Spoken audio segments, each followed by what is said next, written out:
Everyone, आप सभी का स्वागत है हमारे इस यूट्यूब चैनल में। इंग्लिश ग्रामर एंड राइटिंग सीखो सभी। और आज हम शुरू करने वाले हैं टेंसेस। और टेंसेस जो है सभी स्टूडेंट्स, चाहे वो स्कूल गोइंग हो, कॉलेज गोइंग हो, या जो भी इंग्लिश ग्रामर सीखना चाहते हैं, कॉम्पिटिटिव एग्ज़ाम देने वाले हों या जो भी है, उन सभी के लिए ये काम आने वाला है। तो प्लीज़ ज़्यादा से ज़्यादा इसको शेयर करिए, लाइक करिए और सब्सक्राइब करिए। तो टेंस शुरू करने से पहले मैं बता देता हूँ कि जो तीन टेंस होते हैं, प्रेजेंट, पास्ट एंड फ्यूचर। और इन तीनों में कॉमन चीज़ क्या है? इन सभी के जो पार्ट्स हैं, टाइप्स हैं, वो सेम होते हैं। ठीक है, ये क्लियर दिमाग में रखिए अपने। जैसे present simple, past simple, future simple, present continuous, past continuous, future continuous, और present perfect, past perfect, future perfect. ठीक है, और लास्ट होता है present perfect continuous, past perfect continuous and future perfect continuous. तो यहाँ तक आपको समझ में आ गया होगा। अब बात करते हैं टेंस, प्रेजेंट टेंस की। तो सबसे पहले सिंपल प्रेजेंट लेते हैं और इसमें क्या क्या इम्पोर्टेंट बातें हैं वो भी बताने वाला हूँ। तो ध्यान से सुनिए और आप नोट डाउन ज़रूर कर लीजिए ताकि आपको नोट्स के रूप में ये आगे काम आए। तो शुरू करते हैं, चलिए।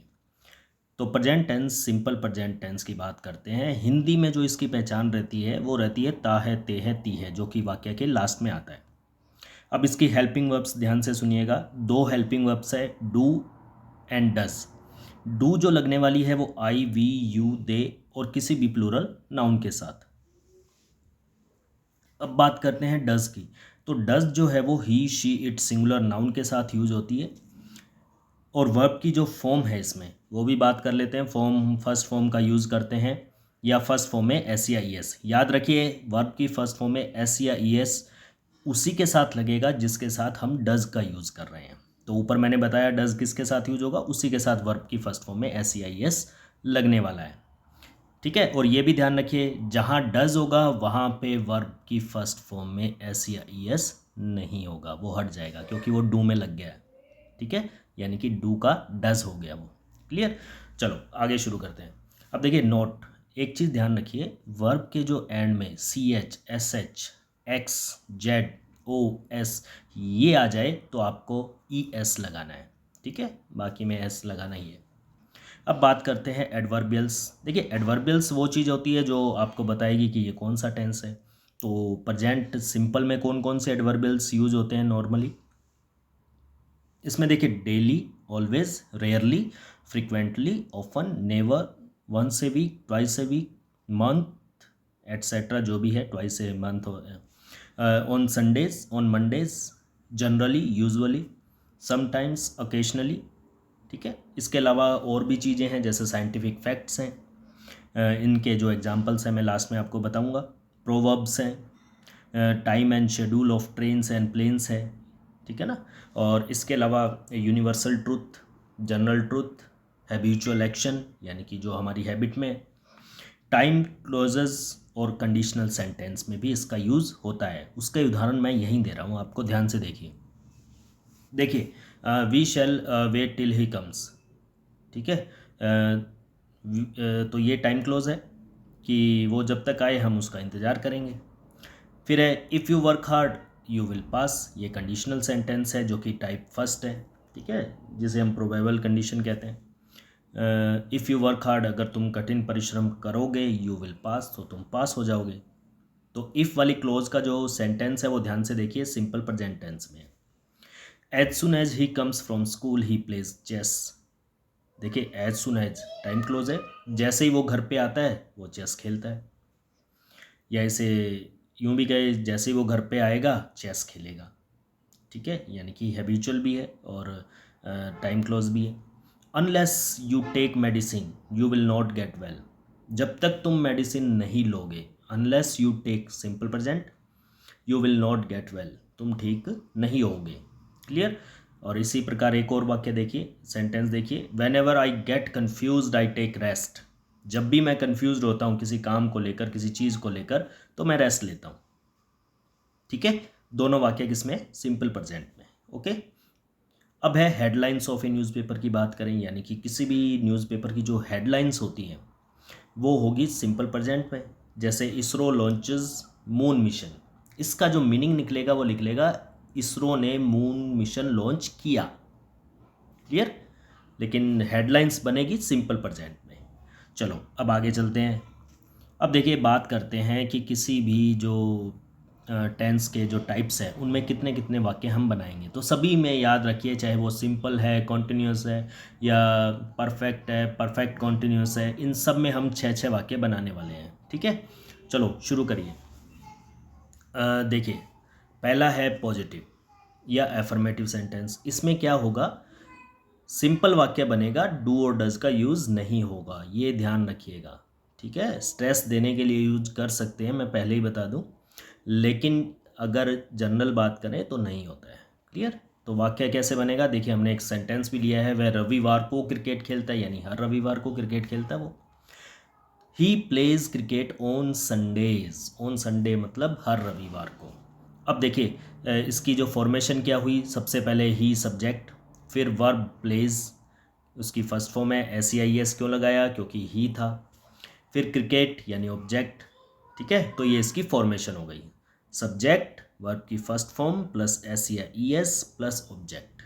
अब बात करते हैं सेकंड सेंटेंस की, जो है आपके नेगेटिव। देखिए नेगेटिव नाम से ही पता लग रहा है, नेगेटिव यानी नोट। ठीक है, तो नोट आएगा, नोट कहाँ आएगा, अब यहाँ से हम हेल्पिंग वर्ब का यूज़ करना शुरू करेंगे। क्लियर, तो जैसे पहला वाक्य जो हमने लिया था उसी को बनाते हैं। क्या बनेगा, वह रविवार को क्रिकेट नहीं खेलता है, तो हम क्या बनाएंगे, सबसे पहले subject he, helping verb does, क्योंकि ही के साथ डज लगेगा, तो he does not play cricket on Sundays, वो रविवार को क्रिकेट नहीं खेलता है। तो फॉर्मेशन भी मैंने नीचे लिख दी है, देखिए ध्यान से, subject plus helping verb plus does, यानी कि हेल्पिंग वर्ब डज है यहाँ पर, तो डज लिख दिया मैंने ब्रैकेट में। ओके, प्लस नोट, यानी कि हेल्पिंग वर्ब के बाद हमने नोट रखा है नेगेटिव में। क्लियर, ये याद रखिएगा, सभी में हेल्पिंग वर्ब के बाद होगा अगर वो नेगेटिव है, सिर्फ ओनली नेगेटिव, फिर वर्ब की फर्स्ट फॉर्म और लास्ट में ऑब्जेक्ट। अब बात करते हैं थर्ड सेंटेंस की, जो है इंटेरोगेटिव सेंटेंस। इंटेरोगेटिव सेंटेंस में देखिए ध्यान से देखिए, does he play cricket on Sundays. हमें क्या करना है कि जब भी इंटेरोगेटिव बनाना है तो हेल्पिंग वर्ब को शुरू में रखना है। तो हेल्पिंग वर्ब ही के साथ लग रही थी डज, डज को हमने रखा शुरू में।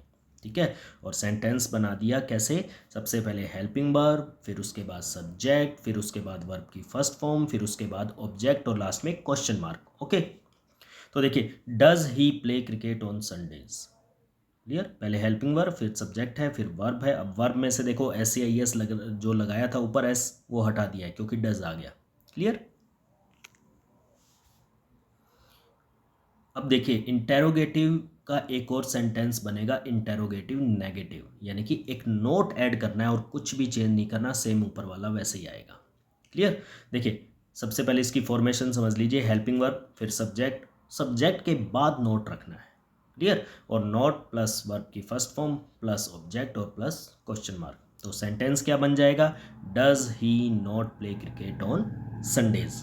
अब बात करते हैं पांचवें सेंटेंस की, जो है WH वर्ड से बनने वाले या इंटेरोगेटिव वर्ड से बनने वाले। तो WH वर्ड या इंटेरोगेटिव वर्ड्स मैंने ब्रैकेट में आपको थोड़ा बता भी दिया है, what, where, who, how, etcetera जो भी है। अब बात करते हैं ये वाक्य कैसे बनेगा। तो सबसे पहले कुछ नहीं करना, ऊपर जो इंटेरोगेटिव बनाए थे उनमें एक WH वर्ड को शुरू में ऐड करना है, बाकी सेम रहता है। क्लियर, देखिए WH वर्ड, फिर हेल्पिंग वर्ब, फिर सब्जेक्ट, फिर वर्ब की फर्स्ट फॉर्म, फिर ऑब्जेक्ट और लास्ट में क्वेश्चन मार्क। तो WH वर्ड हमने इसको बनाया है कब से। ठीक है, जब कब आया तो हमने समय हटा दिया, ध्यान से देखिए, ऑन संडेज यहाँ पर नहीं दिखाई देगा आपको, क्योंकि व्हेन का मतलब होता है कब। क्लियर, तो when does he play cricket, वो क्रिकेट कब खेलता है। ठीक है, अब इसी का एक और वाक्य मैंने बना दिया है छठा, जो है WH वर्ड्स प्लस नेगेटिव, उसमें एक नेगेटिव ऐड कर दिया हमने। क्लियर, ध्यान से देखिएगा, एक नेगेटिव ऐड कर दिया है, WH वर्ड नेगेटिव। क्लियर? तो